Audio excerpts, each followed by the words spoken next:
Morning students, ધોરણ 7 વિષય સામાજિક વિજ્ઞાન પાઠ 16 જાતિગત ભિન્નતા. જાતિગત ભિન્નતા મતલબ કે જાતિ અંગે ભિન્નતા રાખવામાં આવે, બરાબર. છોકરા છોકરી અંગે ભેદભાવ રાખવામાં આવે તેના વિશે છે આપણે આ પાઠમાં જોવાનું છે, જેનું નામ છે જાતિગત ભિન્નતા. પ્રસ્તાવના. આપણા દેશમાં છે ને છોકરા અને છોકરીઓના ઉછેરમાં ક્યારેક કેટલીક અસમાનતા તો સમાનતા તો કેટલીક વખત અસમાનતા જોવા મળે, બરાબર. અને છેલ્લા 2 દાયકામાં આ બાબતે જાગૃતિ ફેલાઈ છે. છેલ્લા અમુક 2 દાયકામાં છે કેટલાક આ બાબતે છે ને ઘણી બધી જાગૃતિ ફેલાઈ છે. અને આ અંગે સરકારે પણ છે ને વિવિધ યોજનાઓ અને આયોજનો કરીને ભેદભાવ ન થાય ને તેવા પ્રયત્નો કરી રહેલ છે, બરાબર. સરકાર પણ આ જાતિગત ભિન્નતા, છોકરા છોકરી અંગેના ઉછેરમાં જે અસમાનતા જોવા મળે છે એને બાબતે યોજનાઓ અને આયોજન કરી રહી છે. અને આપણા દેશમાં છે ને અનેકવિધ ભિન્નતા ધરાવતો દેશ છે. આપણો ભારત દેશ છે એ અનેક પ્રકારની ભિન્નતા ધરાવતો દેશ છે. અને આપણે છે ને આધુનિક સમય પ્રમાણે છોકરા છોકરીઓને શિક્ષણમાં સમાન અધિકાર આપવામાં આવ્યા છે, બરાબર. છોકરો હોય કે છોકરી હોય એ કોઈ પણ પ્રકારનું શિક્ષણ લઈ શકે છે, એટલે કે સમાન અધિકાર આપવામાં આવેલા છે. તમે જોતા હોય તો છોકરો પણ ડૉક્ટર હોય, છોકરી પણ ડૉક્ટર હોય, છોકરો સીએ હોય તો છોકરી પણ સીએ હોય છે, બરાબર. આ રીતે શિક્ષણમાં પણ સમાન અધિકાર આપવામાં આવેલા છે. રૂઢિગત માન્યતા છે ને એના પ્રમાણે આજે કેટલાક વિસ્તારમાં છે ને કન્યાઓને શિક્ષણના અધિકાર પ્રાપ્ત કરવામાં મુશ્કેલી કે અગવડ પડે છે, બરાબર. રૂઢિગત જે જૂની પુરાણી માન્યતા એલી હોય ને એના લીધે છે ને આજે કેટલાય વિસ્તારમાં છોકરીઓને છે શિક્ષણનો અધિકાર છે એ પ્રાપ્ત કરવામાં ઘણી બધી મુશ્કેલીઓ પડે છે. અને સમાજમાં પ્રવર્તતા ભેદભાવની અસર લાંબા ગાળે સમાજ વ્યવસ્થા ઉપર થાય છે, બરાબર. આ જે ભેદભાવ છે એની અસર છે ને સમાજમાં લાંબા ગાળે જે સમાજ વ્યવસ્થા ઉપર થાય, બરાબર. અને શું કહે છે કે સમાજમાં કેટલાક કુરિવાજો પ્રચલિત થાય છે, કેટલીક કુરિવાજો હોય, બરાબર, એ પ્રચલિત થાય છે. વળી એમ કે છોકરી ન જોઈએ, બરાબર, છોકરાનો જ જન્મ થવો જોઈએ. એ પછી છોકરીને જન્મતા પહેલાં જ મારી છોકરી જો હોય તો જન્મતા પહેલાં જ એને મારી નાખે. આવા બધા ઘણા બધા કુરિવાજો છે એ પ્રચલિત થાય છે. અને હજુ પણ કેટલીક જગ્યાએ છે ને જોવા મળતા બાળ લગ્ન થવાનું એક કારણ આ ભેદભાવ છે, બરાબર. હજી તમે રાજસ્થાન સાઈડ જાઓ ને તો હજી પણ અમુક ગામડામાં બાળ લગ્ન જોવા મળે છે. અને એનું કારણ થવાનું આ છોકરા છોકરી અંગેના ભેદભાવ જ છે. અને બાળ લગ્નના પરિણામે છે ને મોટા ભાગે મહિલાઓ છે ને આગળ શિક્ષણ મેળવી શકતી નથી. અને તેના કારણે છે ને તેનો વિકાસ છે ને એ રૂંધાઈ જાય છે, મતલબ એનો વિકાસ છે એ અટકી જાય છે. અને એની એક અસર છે એ સ્ત્રીઓના સ્વાસ્થ્ય ઉપર પણ પડતી જ હોય છે, બરાબર. બાળ લગ્ન છે એની એક અસર છે એ સ્ત્રીઓના સ્વાસ્થ્ય ઉપર પણ પડતી હોય છે. જો જાતિગત ભેદભાવ દૂર થાય તો આવી ઘણી સમસ્યાનું સમાધાન થઈ શકે તેમ છે. જો કોઈ પણ પ્રકારના જાતિગત ભેદભાવ હોય તે દૂર થઈ જાય તો આવી કોઈ પણ પ્રકારના સમસ્યાઓ છે એનો સમાધાન થઈ શકે તેમ છે. અને શું કહે છે કે આપણી આસપાસ સ્ત્રી અને પુરુષ ઉપરાંત છે ને ન્યાયોત્તર ભિન્નતા સ્વીકારેલ છે, બરાબર. આપણી આસપાસ સ્ત્રી અને પુરુષ ઉપરાંત ન્યાયતન ભિન્નતા પણ સ્વીકારેલ છે. અને સ્ત્રી અને પુરુષને સરખા કામ માટે વધારે મહેનતાનું પુરુષને અપાય છે, બરાબર. જો સ્ત્રી જે કામ કરતી હોય ને એ જ કામ પુરુષ કરતો હોય તો સ્ત્રી કરતાં વધારે મહેનતાણું છે એ પુરુષને આપવામાં આવે છે. અને આ જ કામ માટે સ્ત્રીઓને ક્યારેક ઓછું મહેનતાણું આપે છે. અને કે આવા પ્રકારનો ભેદભાવ છે ને એ ગુનો બને છે. અને આધુનિક સમયમાં છે ને મહિલાઓ બધા જ ક્ષેત્રોમાં જોવા મળે છે, બરાબર. અત્યારે મહિલાઓ છે એ ઘણા બધા ક્ષેત્રોમાં જોવા મળે છે, જેમ કે તબીબ એટલે ડૉક્ટર, એન્જિનિયરિંગ, વકીલ, વિમાન ચાલક કે આવી અનેક બાબતોમાં છે મહિલાઓ સમાન રીતે કામ કરે છે. અને શું કહે છે કે જાતિગત ભિન્નતાની ખાસ અસર છે એ મોટે ભાગે ગામડામાં જોવા મળે, બરાબર. જાતિગત ભિન્નતાની અસર છે ને એ સૌથી વધારે ગામડામાં જોવા મળે છે. અને પ્રાથમિક શિક્ષણ દ્વારા છે ને અપાઈ રહ્યું પ્રાથમિક શિક્ષણ સરકાર દ્વારા અપાઈ રહ્યું હોવા છતાં જ છે ને ક્યાંક દીકરીઓને ઉચ્ચ શિક્ષણ આપતી વખતે વાલીઓમાં કચવાટ જોવા મળે છે. પ્રાથમિક શિક્ષણ છે 1 થી 8 ધોરણ, બરાબર, એ તો સરકાર દ્વારા અપાય છે ફ્રીમાં. છતાં પણ આગળનો છોકરીને ભણવું હોય તો એના માટે વાલીઓ છે ને એ લોકો નો આપતા હોય, બરાબર, પરમિશન કે ફી હું કામ ખોટા પૈસા બગાડવા જોઈએ આમ ને તેમને એવું કહેતા હોય છોકરીઓના શિક્ષણ માટે. અને સરકાર દ્વારા સહાયને કારણે દીકરીઓ માટે ઉચ્ચ શિક્ષણ સરળ અને સહજ બન્યું છે, બરાબર. સરકાર છે ને અત્યારે તમે જોજો હવે તો 11-12ની ગ્રાન્ટેડ શાળા પણ થઈ ગઈ છે કે જેમાં થોડીક જ 1001 રૂપિયા ફી હોય, બરાબર. એવી શાળાઓ પણ થઈ ગઈ છે અને આ જે થયું છે એ સરકારના કારણે થયું છે, સરકારના સહાયને કારણે જ છે. દીકરીઓ માટે છે ઉચ્ચ શિક્ષણ સરળ અને સહજ બન્યું છે. ત્યારબાદ છે ભારતીય માન્યતા પ્રમાણે છોકરા છોકરીઓના ઉછેર, બરાબર. ભારતીય માન્યતા પ્રમાણે છોકરા છોકરીના ઉછેર કેવી રીતે કરવામાં આવે છે તો કે વર્ષ 2001ની વસ્તી ગણતરી થઈ હતી, બરાબર. ત્યારે 0 થી 6 વર્ષ સુધીના બાળકોમાં છોકરા અને છોકરીઓની સંખ્યામાં મોટો તફાવત જોવા મળ્યો હતો, બરાબર.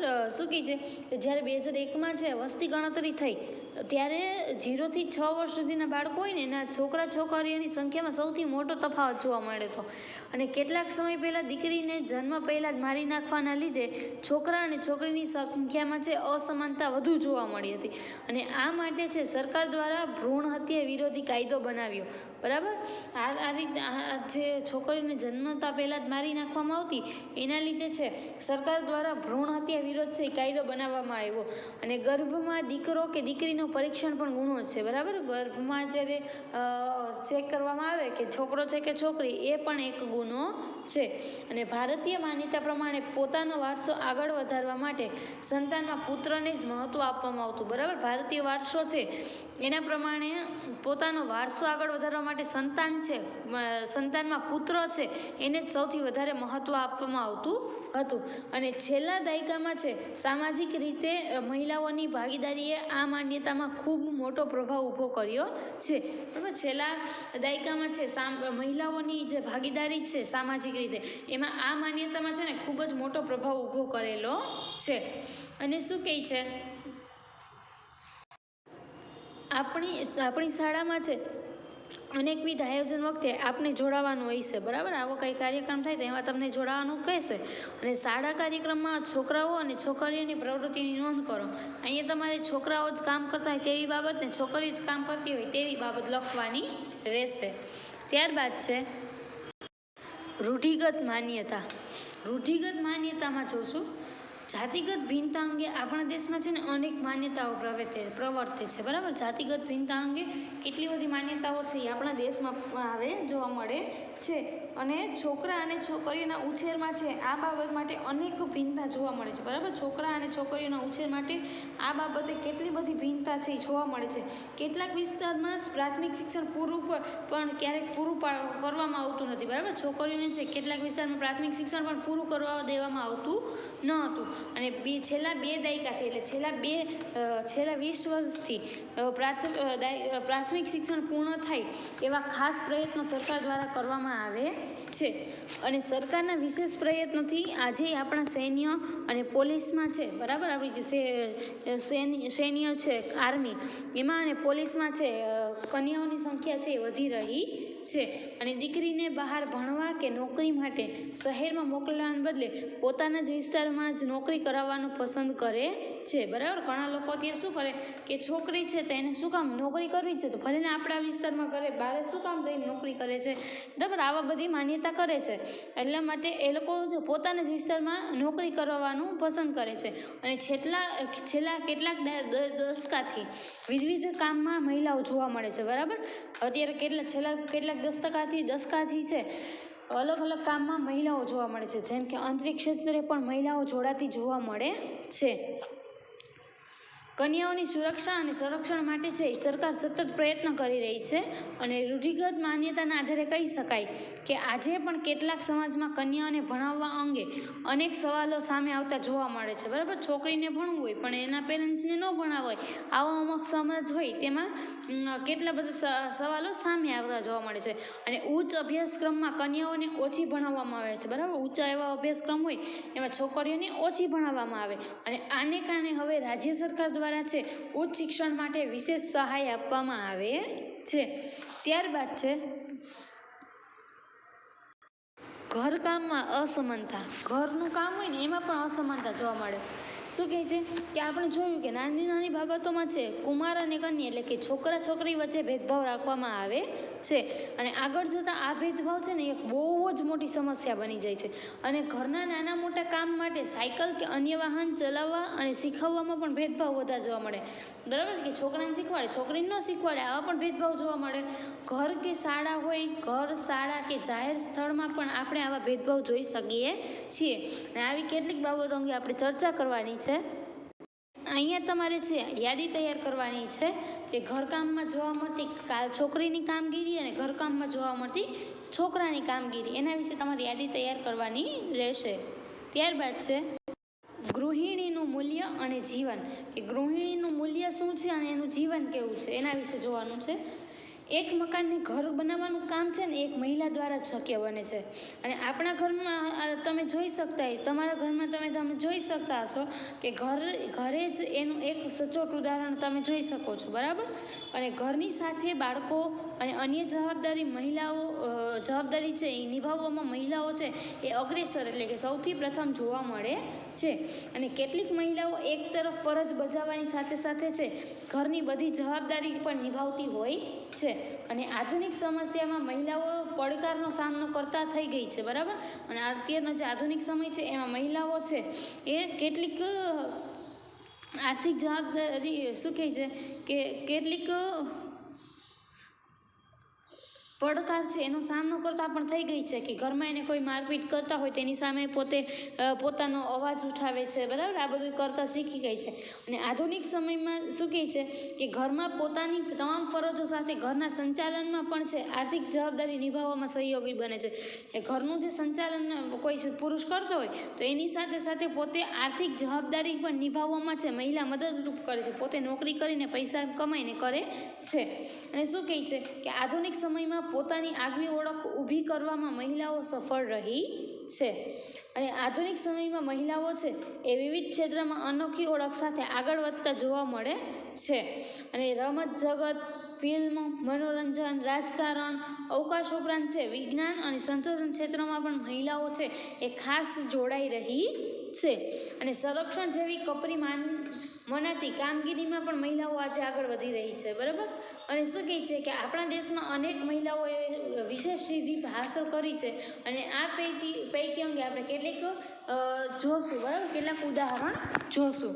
ત્યારબાદ છે નારી સશક્તિકરણ. નારી સશક્તિકરણ એટલે નારીઓને શક્ત કરવા માટે, નારીઓને શક્ત કરવી, બરાબર. મહિલાઓને છે ને સશક્ત કરવા માટે છે છેલ્લા 2 દાયકામાં છે ને સરકાર દ્વારા અનેક કાર્યક્રમો અને આયોજનો થયા છે અને પશુપાલન ઉદ્યોગ અને અન્ય સાહસ માટે સહાય આપવામાં આવે છે અને સ્ટાર્ટઅપ ઇન્ડિયા અને મેક ઇન ઇન્ડિયા અંતર્ગત અનેક યોજનાઓ નારી સશક્તિકરણ માટે ચાલે છે, બરાબર. આ એક 2 જાતની યોજના છે, સ્ટાર્ટઅપ ઇન્ડિયા અને મેક ઇન ઇન્ડિયા. આ 2 છે ને એ નારી સશક્તિકરણ માટે ચાલતી જ યોજનાઓ છે. અને શું કહે છે કે મહિલાઓને ઉદ્યોગ શરૂ કરવા માટે આર્થિક સહાય પણ આપવામાં આવે છે, બરાબર. મહિલા છે એને ઉદ્યોગ પોતાનો શરૂ કરવો હોય, કોઈ પણ પ્રકારનો ધંધો શરૂ કરવો હોય તો તેના માટે તેને આર્થિક સહાય પણ આપવામાં આવે છે. અને શું કહે છે કે નારી સશક્તિકરણ માટે અનેક સંસ્થાઓ પણ કામ કરે છે, બરાબર. નારી સશક્તિકરણ માટે અનેક સંસ્થાઓ છે એ પણ કામ કરે છે અને સરકારની યોજના છે, જાહેર સંસ્થાઓ અને અન્ય દ્વારા આવી મહિલાઓને સહાય કરીને પગભર થવામાં મદદ કરવામાં આવે છે. અને નારી સશક્તિકરણ માટે આ યોજનાને ઉપરાંત શિક્ષણમાં પણ કન્યાઓ માટે વિશેષ વ્યવસ્થા અને યોજનાઓ અમલી બને છે અને આપણા દેશની વિવિધ ક્ષેત્રની મહિલા વિશે અંગે આપણે થોડુંક જોઈએ. આપણા દેશની વિવિધ ક્ષેત્રની મહિલાઓ અંગે આપણે થોડુંક જોવાનું છે. એમાં આપણે જોશું વિવિધ ક્ષેત્રમાં મહિલાઓ શું કામ કરતા હતા નહીં. પહેલાં છે ને એ પ્રતિભાસિંહ પાટીલ છે, એ આપણા દેશના પ્રથમ મહિલા રાષ્ટ્રપતિ બનવાનું ગૌરવ શ્રીમતી પ્રતિભાસિંહ પાટીલ ધરાવે છે અને રાજસ્થાનની આ મહિલા આગેવાનને આ સ્થાન શોભાવ્યું હતું, બરાબર. રાજસ્થાનના છે અને એને આ સ્થાન છે એ શોભાવ્યું હતું પ્રથમ મહિલા રાષ્ટ્રપતિ તરીકે. અને શું કહે છે કે તેમની સરળતા અને સહજ જીવનશૈલી માટે એમને યાદ કરવામાં આવે છે, બરાબર. ત્યારબાદ છે બીજા છે એ ઇન્દિરા ગાંધી છે. આપણા દેશના પ્રથમ મહિલા વડાપ્રધાન તરીકે ઇન્દિરા ગાંધીને યાદ કરવામાં આવે છે. વર્ષ 1971માં તેમણે પાકિસ્તાન સામે ભવ્ય વિજય હાંસલ કરેલ એવું દેશના ઇતિહાસમાં નોંધાયું છે. એક લોખંડી મહિલા આગેવાન તરીકે તેઓ વિશ્વમાં ઓળખાય છે. બરાબર, ઇન્દિરા ગાંધી છે એ આખા વિશ્વમાં એક લોખંડી મહિલા આગેવાન તરીકે એ લોકો ઓળખાય છે. ત્યારબાદ છે સુષ્મા સ્વરાજ. સુષ્મા સ્વરાજને દેશના પ્રથમ મહિલા વિદેશ મંત્રી તરીકે આપણને તેમને ઓળખીએ છીએ. બરાબર, સુષ્મા સ્વરાજ છે એ આપણા દેશના પ્રથમ મહિલા વિદેશ મંત્રી તરીકે આપણે એને ઓળખીએ છીએ. અને અનેક વર્ષો છે રાજકીય જીવનમાં પસાર કરનાર આ મહિલાઓએ સૌથી નાની ઉંમરે હરિયાણા રાજ્ય છે, બરાબર, હરિયાણા રાજ્ય સરકારના કેબિનેટ મંત્રી બનવાનું ગૌરવ પ્રાપ્ત કરેલું હતું. એ જેટલી નાની ઉંમરે એને ગૌરવ પ્રાપ્ત કર્યું તેટલી નાની ઉંમર અત્યાર સુધી કોઈએ કરેલું નથી. ત્યારબાદ છે લતા મંગેશકર. લતા મંગેશકર સ્વર સામ્રાજ્ઞી, બરાબર, સ્વર સામ્રાજ્ઞી તરીકે વિશ્વમાં પોતાની આગળ ઓળખ ધરાવનાર મેળવનાર લતા મંગેશકરે વિવિધ ભાષામાં 40,000 કરતાં વધારે ગીત ગાયા છે. બરાબર, લતા મંગેશકર છે એને અલગ અલગ ભાષામાં 40,000 કરતાં વધારે ગીત ગાયા છે. અને ભારત સરકારે છે લતા મંગેશકરને છે ભારત રત્નથી સન્માનિત કરેલ છે. લતા મંગેશકર કોણ છે તો તમને ખબર જ હશે કે સિંગર છે. ત્યારબાદ છે કલ્પના ચાવલા. એને પણ તમે ઓળખતા જ હશો. કલ્પના ચાવલા છે એ મૂળ ભારતીય હતા અને અવકાશી યાત્રી તરીકે યાત્રા પૂર્ણ કરી પરત ફરતા અકસ્માત થયો અને તેમનું અવસાન થયું. બરાબર, એ થોડીક જ કંઈક ટાઈમ બાકી હતો પ્લેન લેન્ડ કરવામાં થોડોક જ ટાઈમ બાકી હતો અને ત્યાં અકસ્માત થઈ જાય છે ફ્લાઇટમાં અને ત્યાં જ એનું અવસાન થઈ જાય છે. અને અવકાશ સામે તેમનું નામ કાયમ માટે જોડાયેલું રહેશે. ત્યારબાદ છે વનિતા ગાયકવાડ. વનિતા ગાયકવાડે છે ને ખેલ મહાકુંભથી શરૂઆત કરી હતી અને તેઓએ કોમનવેલ્થ ગેમમાં ભારતને સુવર્ણ ચંદ્રક અપાવ્યો છે. અને ગુજરાત સરકાર દ્વારા તેમની કન્યા કેળવણી માટેના એમ્બેસેડર તરીકે પસંદગી કરવામાં આવેલી છે. બરાબર, વનિતા ગાયકવાડ છે એને કન્યા કેળવણીના માટેના એમ્બેસેડર તરીકે પસંદગી કરવામાં આવેલી છે. આપણા ગુજરાતના બ્રાન્ડ એમ્બેસેડર છે અમિતાભ બચ્ચન. બરાબર, કચ્છ નહીં દેખા તો કુછ નહીં દેખા એ બધી એડવર્ટાઈઝ છે ગુજરાત માટેની, એમાં અમિતાભ બચ્ચન જ લેવામાં આવે છે કારણ કે એ આપણા ગુજરાતના બ્રાન્ડ એમ્બેસેડર છે. એટલે આમાં વનિતા ગાયકવાડને કન્યા કેળવણી માટેના એમ્બેસેડર તરીકે પસંદગી કરવામાં આવી હતી. ત્યારબાદ છે જન્મ પ્રમાણ. શું કહે છે કે સમગ્ર દેશમાં વસ્તી ગણતરી કરવા માટે લાખો લોકો જોડાયેલ હોય છે અને જે વર્ષમાં એકમનો અંક 1 હોય તે વર્ષોમાં વસ્તી ગણતરી કરવામાં આવે છે. બરાબર, વસ્તી ગણતરી છે ને જે એકમનો અંક 1 હોય ને એ પ્રમાણે કરવામાં આવે છે અને વસ્તી ગણતરી દર 10 વર્ષે કરવામાં આવે છે. અને છેલ્લી વસ્તી ગણતરી છે વર્ષ 2011માં થઈ હતી અને પ્રથમ વસ્તી ગણતરી 1881માં હાથ ધરાઈ હતી. અને કેન્દ્ર સરકાર દ્વારા દર 10 વર્ષે છે વસ્તી ગણતરી કરવામાં આવે છે. હવે કે પછીની વસ્તી ગણતરી ક્યારે થશે એ તો તમને ખબર જ હશે, 2011માં થઈ હતી. હવે જે 2021 આવે છે હમણાં એમાં આપણે વસ્તી ગણતરી પાછી થશે. અને શું કહે છે કે શહેરી અને ગ્રામ્ય વિસ્તારમાં જન્મના પ્રમાણમાં ખૂબ મોટો ફેરફાર જોવા મળે છે. બરાબર, શહેરી અને ગ્રામ્ય વિસ્તારમાં જન્મના પ્રમાણમાં ખૂબ મોટો ફેરફાર જોવા મળે છે. અહીં આપણે ગુજરાતના વિવિધ જાતીય પ્રમાણ અંગે વિગત જોઈએ અને આ વિગતો છે દર 1000 પુરુષોએ સ્ત્રીઓની સંખ્યા દર્શાવે છે. અને આ સરણીના આધારે આપણે જે કોષ્ટક છે એ જોઈએ અને નીચેના પ્રશ્નો અમુક છે એની ચર્ચા કરીએ. આ કોષ્ટકમાં દર 1000 પુરુષોએ મહિલાઓનું પ્રમાણ દર્શાવ્યું છે. બરાબર, અને ગુજરાતમાં અને ભારતમાં મહિલાઓનું પ્રમાણ દર્શાવ્યું છે. જેમાં પહેલું છે જાતિ પ્રમાણ કુલ 919 ગુજરાતમાં, ભારતમાં 943 અને તફાવત છે 24નો. ગ્રામીણમાં શું છે ગુજરાતમાં કે બીજું છે ગ્રામીણ જેમાં ગુજરાતમાં 949, ભારતમાં 949, તફાવત છે 0. શહેરીમાં 880, ભારતમાં 929 અને ટોટલ તફાવત છે 49નો.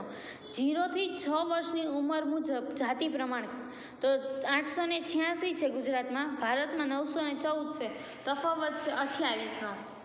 ગ્રામીણમાં 906, ભારતમાં 919 ને તફાવત છે 13. શહેરીમાં 852 અને ભારતમાં 902 અને તફાવત છે 50. આ બધી છે એ જન્મનું પ્રમાણ દર્શાવતું કોષ્ટક હતું. ત્યારબાદ હું તમને એક પ્રશ્ન 3-4 પ્રશ્ન દઉં છું, એના વિશે ચર્ચા કરશું. ચર્ચા કરો, આ તફાવતને લીધે કઈ સમસ્યા થાય છે. બરાબર, આજે તફાવત આપણે આગળ જોઈએ એના લીધે કઈ સમસ્યા થાય છે, પહેલો પ્રશ્ન. બીજો પ્રશ્ન છે આ સમસ્યાનો નિકાલ છે તમે કઈ રીતે કરી શકો.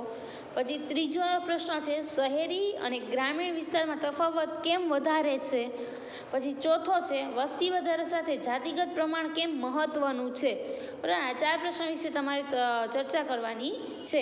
અને આપણી આસપાસ સ્ત્રીઓ અને પુરુષોનું પરસ્પર સરખું પ્રમાણ લાગે છે. બરાબર, અને દેશમાં સ્ત્રીઓનું પ્રમાણ છે એ લગભગ અડધા જેવું હોવાનું માનવામાં આવે છે. અને અત્યાર સુધીની વસ્તી ગણતરી મુજબ કહી શકાય કે ભારતમાં સ્ત્રી અને પુરુષના જાતિગત પ્રમાણમાં અસમાનતા નોંધાતી દેખાય છે. અને આપણે કોષ્ટક જોશું એ અંગે વિવિધ ક્ષેત્રમાં સ્ત્રીઓનું પ્રમાણ અંગે નોંધ આપેલી છે. વર્ષ 1901માં 972, 1911માં 964, 1921માં 955, 1931માં 950, 1941માં 945, 1951માં 946, 1961માં 941, 1971માં 930, 1981માં 934, 1991માં 926, 2001માં 933 અને 2011માં 940. આપણે જોયું કે 1901માં પ્રતિ 1000 પુરુષો સામે સ્ત્રીઓની સંખ્યા 972 હતી. બરાબર, અને જે 2011માં 940 થઈ ગઈ છે. 1000 પુરુષો એ 940 સ્ત્રીઓની સંખ્યા છે. અને આ વિગતને આધારે નીચે મુજબ બાબતની ચર્ચા કરશું. તમારે વિચારી અને કહેવાનું છે. વિચારો અને કહો. કયા વર્ષમાં સ્ત્રીઓનું પ્રમાણ સૌથી વધારે હતું? તો આપણે 1901થી જોયું 2011 સુધીનું. બરાબર, એમાં તમારે જોવાનું છે કે કયા વર્ષમાં સ્ત્રીઓનું પ્રમાણ સૌથી વધારે છે. પછી બીજું છે કયા વર્ષમાં સ્ત્રીઓનું પ્રમાણ સૌથી ઓછું છે. અને ત્રીજો છે સ્ત્રીઓનું પ્રમાણ ઘટતું જાય તો શું સમસ્યાઓ થાય. અને ચોથું છે સ્ત્રી પુરુષોની સંખ્યાની અસમાનતા દૂર કરવા માટે સરકાર કયા પગલાં ભરે છે. આ 4 વિશે તમારે જોવાનું છે, ચર્ચા કરવાની છે. ત્યારબાદ છે મહિલા આંદોલનનો અભ્યાસ. આપણો દેશ આઝાદ થયો એ પહેલાં છે ને આખા દેશ ઉપર રાજ કરનાર અંગ્રેજો સામે અનેક આંદોલનો થયા હતા. બરાબર, અને ગાંધી બાપુ છે એની આગેવાનીમાં વિવિધ આંદોલનો પણ થયા હતા. ગુજરાત સહિત દેશભરમાં કસ્તુરબા સાથે અનેક મહિલાઓ આ આંદોલનમાં જોડાઈ હતી. ક્યારેક સરકાર સામે પોતાની માંગણી સંતોષવા માટે આંદોલન થાય છે. અને આપણી આસપાસ ક્યારેક નાના મોટા આંદોલનો પણ થાય છે. અને બિહારમાં મહિલાઓને દારૂબંધી કરાવવા માટે સરકાર સામે સફળ આંદોલન કરેલું હતું. અને ખાસ કરીને ઉનાળામાં ક્યારેક શહેરની મહિલાઓ પાણી માટે આંદોલન પણ કરે છે. બરાબર, આવા જ બીજા અનેક આંદોલનો છે એ મહત્વપૂર્ણ રીતે મહિલાઓ માટે થયા છે. અને આ આંદોલનમાં મહિલાઓ જોડાય છે અને પોતાની સમસ્યાઓ તથા સવાલો માટે પણ આંદોલન કરે છે. હવે તમારે કોઈ મહિલા આંદોલન વિશે વિચારો અને તમારે લખવાનું છે. બરાબર, તે મહિલા આંદોલન વિશે તમે શું શું જાણો છો અને તે આંદોલન શા માટે કરવામાં આવ્યું હતું અને તે આંદોલનથી શી અસર થઈ છે એના વિશે તમારે જાણીને લખવાનું છે. આ તો આપણો પાઠ 16 જાતિગત ભિન્નતા. બરાબર, છોકરા છોકરી અંગેના ભેદભાવો આપણે આ પાઠમાં જોયા. બરાબર, કે છોકરા છોકરી અંગે વચ્ચે કયા કયા પ્રકારના ભેદભાવ કરવામાં છે. ઘરના કામમાં પ્લસ બહારમાં, બરાબર, ભણતરમાં, કોઈ નોકરી ધંધા કરવા માટે, આ બધા ભેદભાવ અંગે આપણે આ પાઠમાં જોયું. હવે આપણે નેક્સ્ટ લેક્ચરમાં મળશું.